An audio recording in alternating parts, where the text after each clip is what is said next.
Is starting a plumbing business in 2026 worth it? The real cost and honest breakdown. This is the London edition.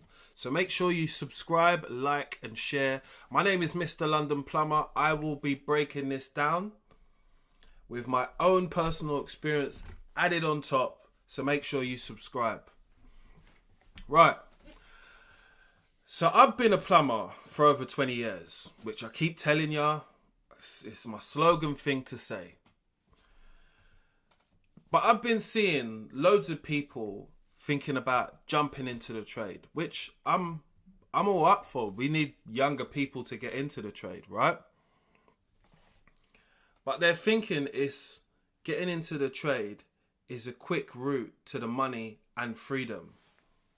In this video, I'm going to break it down properly without no fluff. That means no nonsense. We're going to talk about van costs, insurance, tools.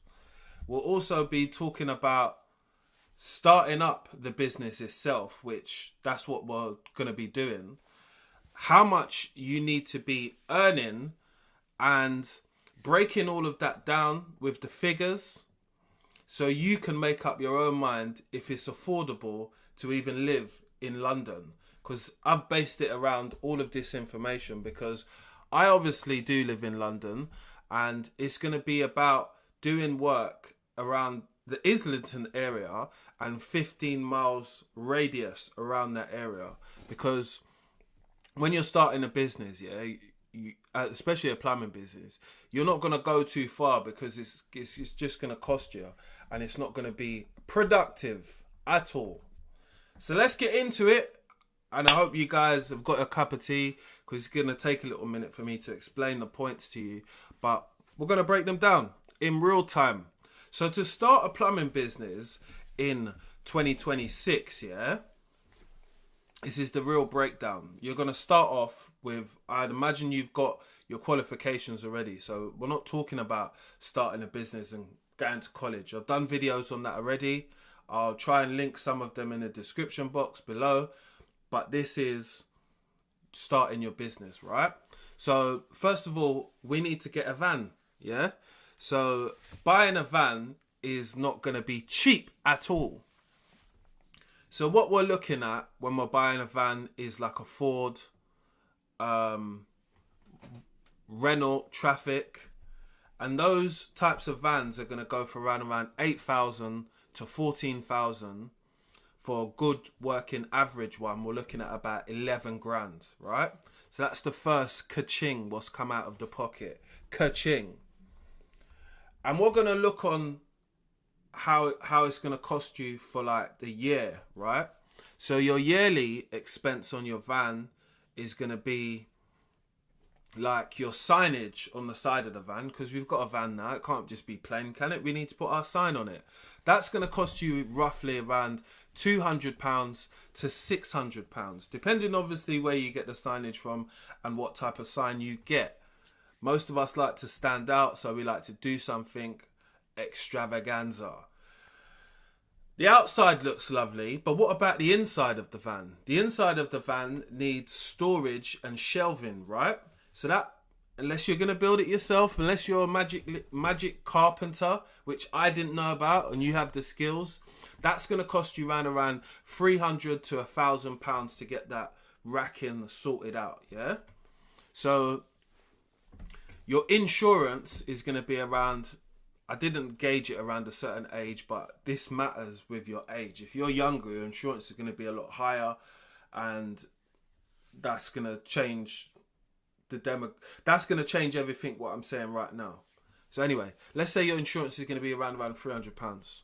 £300 plus your MOTs and things like that for the year. That's going to make it around £800 as well. So you got to look at it as you got the anything from £300 to £800. Sorry, I've said that wrong. So that's your van insurance and your MOT, because the MOT is only really cheap, innit? But it just depends on your age when it comes to your van. That's why I've left such a big gap. Another ka-ching coming out your pocket. So in total at the moment, you've spent 11,800 or 13,500, right? So now we're going to talk about your public liability and your insurance, which you need as a plumber. If you're self-employed, if you're working in people's properties, if you're doing subcontracting, that's how you might be getting started. They're going to ask you for your public liability insurance. And £2 million cover, that will be about £600 a year. £5 million cover is going to be anything from £500 to £1,000 a year. On insurances, total on insurances per year,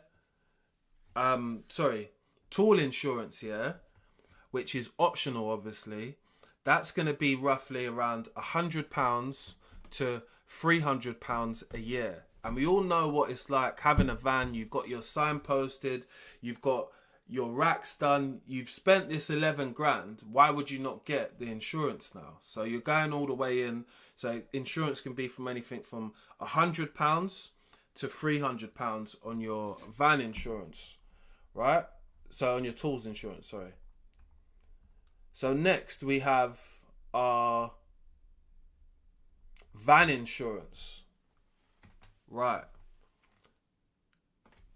Was that right? 1 second.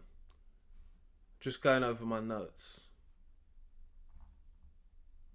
Yeah. Yep, so we've covered that. So van insurance can be anything from... So that wasn't the van insurance, what I said before. That was MOT and servicing. So anything... MOT and servicing is from £300 to £800. I just want to say that now. I just made a little mistake. I read that wrong. Right. When we go back down to your van insurance, because I was thinking to myself, hold on, your van insurance is going to cost you anything from £9 to £2 grand a year. So it's very high risk being having a van in London. So you pay that extra bit. So be prepared for that if you're thinking about getting a van. And that could total anything up to £1,400 to £3,000 a year. Tell me if I'm wrong in the comment section and you got a van and you pay less than that or more than that and you're actually in London and you're a tradesperson, you use your van for your trades. I do want to hear some feedback from people. So do let me know. Right, so I specifically said that we're going to work in a 15-mile radius of where you live, right? So local work and jobs which you can do. You'll be able to cover things which are from 5 till 8 o'clock, which are just going to be like the times where you could do like your call outs and stuff like that. So on average, yeah, you'll be doing 30 to 60 miles per day.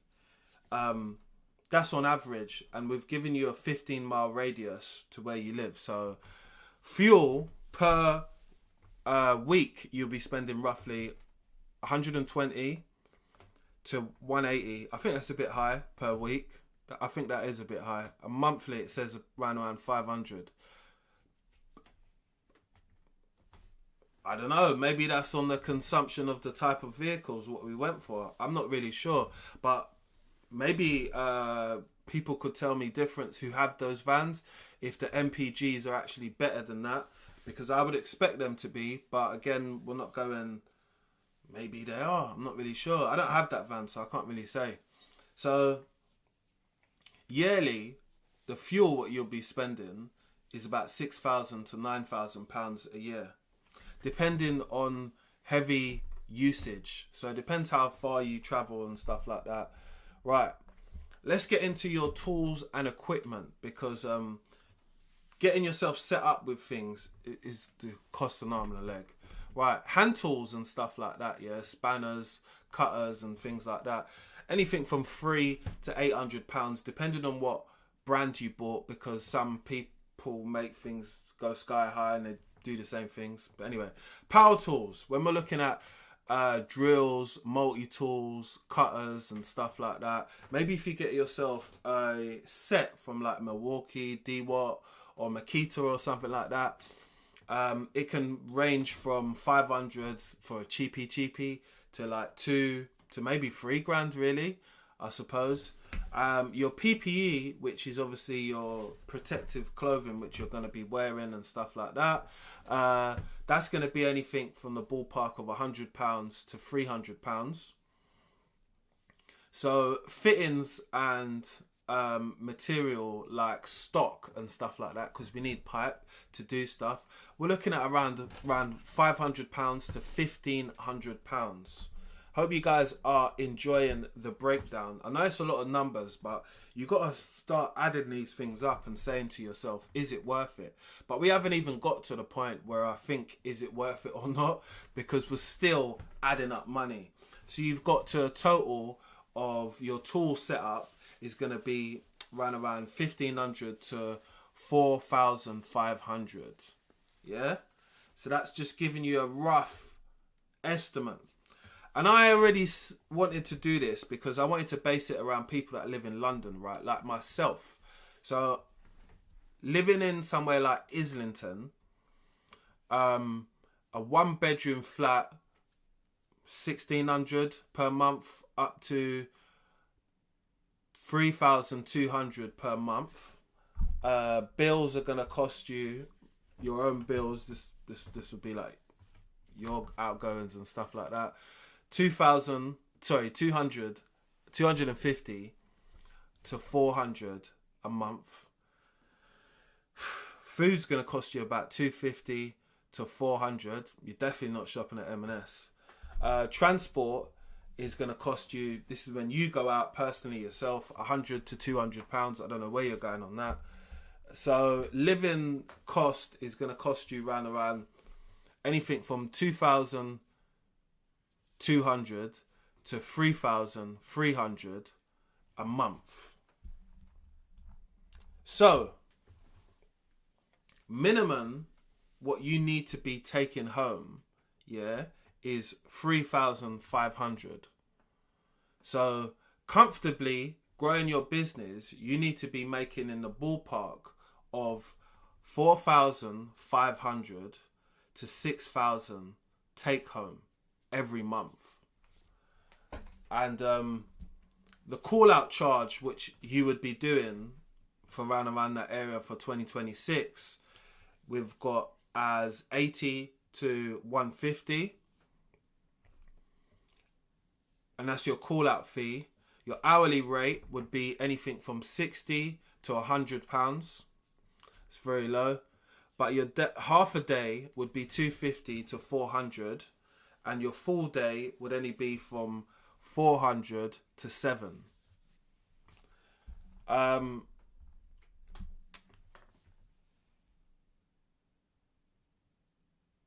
You need to be making an average profit of like £300. So to get to 4,500 as an average per month here, you need to be doing 15 jobs. So that averages 15 jobs per month. So that averages you around 4 jobs per week. I hope that makes sense for people. Look, the pros out of this situation, yeah, is that you're in a prime-ish location. Like Islington, I feel, is quite good to get to a lot of different places in London. So you've got a lot of landlords, you're going to have a lot of emergency calls being in that area. So it's going to be high demand, which is good, right? But I feel that the rent is going to be a little bit higher. And we're going to talk about the areas which will be like your sweet spot as an area, right? If you was in Islington. It's obviously going to be Islington first, Hackney, Camden, Stoke Newington, Holloway and Finsbury Park. Those are areas which you're going to be able to get to quite easily and make money. So those are going to be your hot spots in your areas where you're going to make the most money, because it's going to be easy for you to get to. So just bear that in mind. So travel time will be good for you for all of those areas. So it's going to be a plus.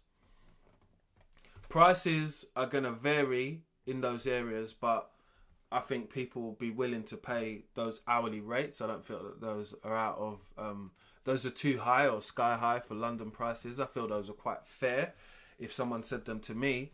But you've got a big con which pops up when I wrote this video, which is high competition in all of those areas.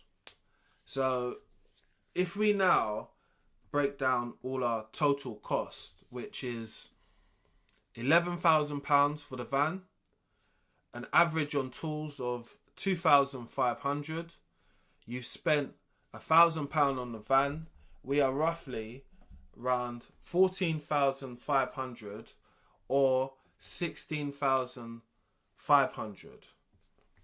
So your fuel on a yearly basis, this is based on a yearly basis breakdown really, it's going to be 6,000 to 9k a year. Your insurance is going to be 1k to 3k a year. Maintenance and your tools are going to be 1 to 2k. So roughly anything from 8,500 to 14,000, just depending.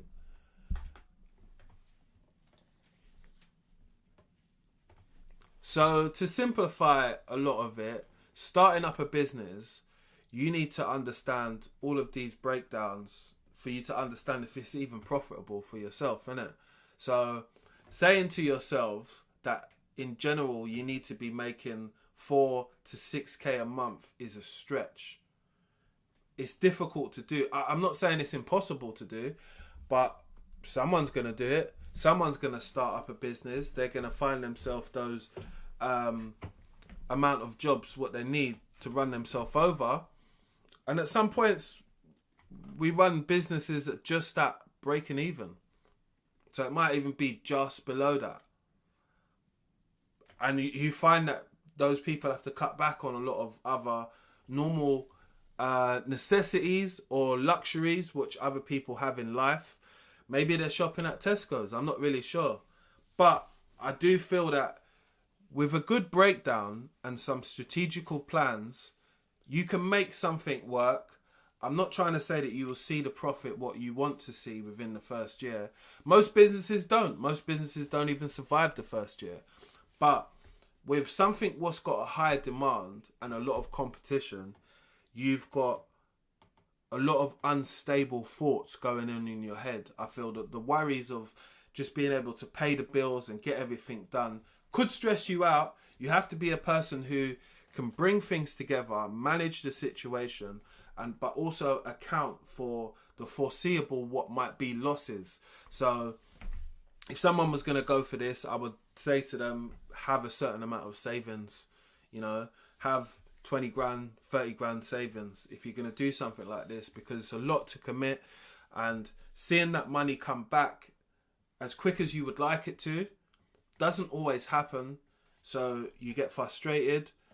You might say to yourself, I'm going to pack this in, and you just might not be, all your eggs might not be in that basket and concentrated on doing this every single day, because it gets tiring. It gets bloody tiring. When you're on your own and you're doing all this and you're working and you're doing all of the small jobs, you're meeting customers, you're sending invoices, you're picking up materials, you're going to quote and look at jobs which 50-50 you're not going to get. It can be a struggle, but I'm not saying it's impossible. My thing is to just break down the numbers with you guys and let you know from my personal experience if I feel it can be done. And it can be done, just takes a particular type of person who has a level of patience and can look at it from the business side. Because you could be a great plumber, it doesn't mean that you're going to have a really good business. You need to be a good businessman if you're a man, or if not, if you're a woman. If you're a woman, you need to be a good businesswoman in this situation and look at it from the business perspective, and don't look at it just like, I'm a plumber, I'm being busy. Because there are a lot of self-employed plumbers or plumbers who start companies who look at it from a busy point of view, thinking that, oh, it will pick up, but the numbers need to match. Because how are you going to pay your rent? How are you going to pay your insurance? How are you going to even pay yourself? How are you going to afford that sandwich? I only like to give people the facts and less of my opinion, but I will do an opinion video on a breakdown of this, on how I feel about it. But I wanted to put it together so you guys can have an understanding on what it takes in 2026 to start a plumbing business, and is it worth it? I would like you guys to ask yourself, is it worth it? With all the breakdown and the figures what I've given you, to start a plumbing business in Islington, is it worth it, people? Let me know in the comment section below. Do have a great day. Be amazing. And if this is your dream of something what you want to do, now you've got the figures, today's figures. So you can just work it out for yourself and be honest with yourself. It's just about putting in a lot of hard work and a lot of research. But if anyone can do it, I believe in you. You go and do it, people. Make sure you have a great day. My name is Mr. London Plumber. Don't forget to subscribe, smash that notification bell, and look out for the next time when I'm doing a live video like this. And I'll see